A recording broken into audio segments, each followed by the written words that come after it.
So that would be one thing right off the bat, just the way I explain it. It's a positive error. Listen, 2 more inches, 10 more pounds, you get to the ball, you're set, and you're smiling. That's going to be a winner. Sure, you miss that because you're 11. You know, I got this, and then I feel, you know, kind of where the kid's at. If they need a little bit more, or I got to be stronger, you know, with them. I just feel the temperature. So give me an example of stronger.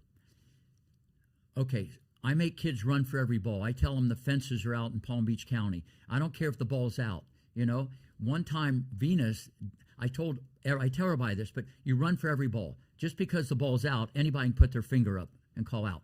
You run for every ball, even if it's 10 feet out, because someday, somewhere, somebody is going to put you in that position. And if your brain has been there, I've been there, that neighborhood, I'm going to feel comfortable.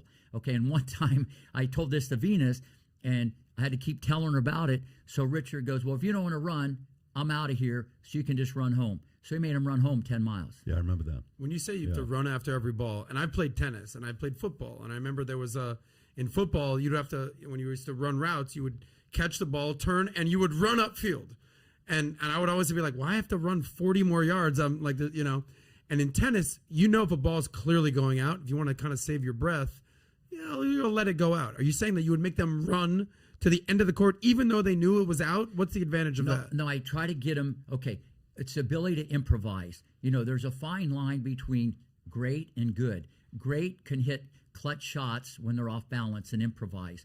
And I'm actually developing inner qualities, drive, persistence, but run for every ball. See, a lot of the kids are glad just because it went out.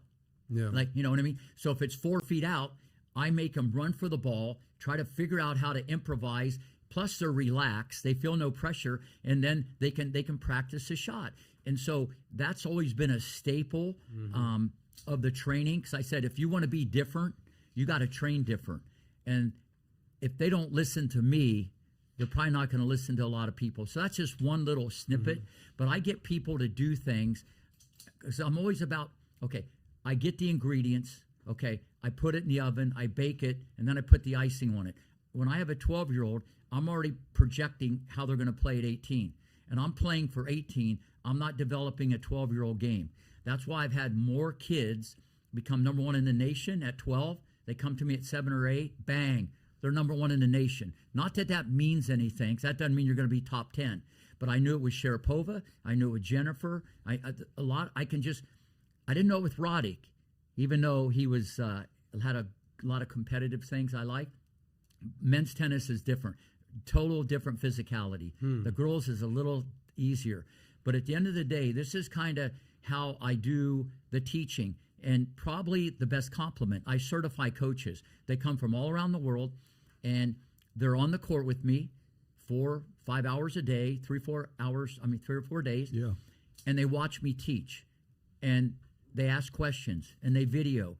And even if these people played on the tour, okay, they're all blown away because they have no idea. You just don't read a book and say, here's how to coach.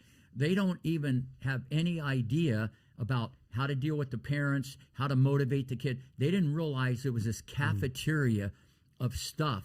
And this is what happens all the time. Did you catch what he said about men and women's tennis is different? I just wrote it down.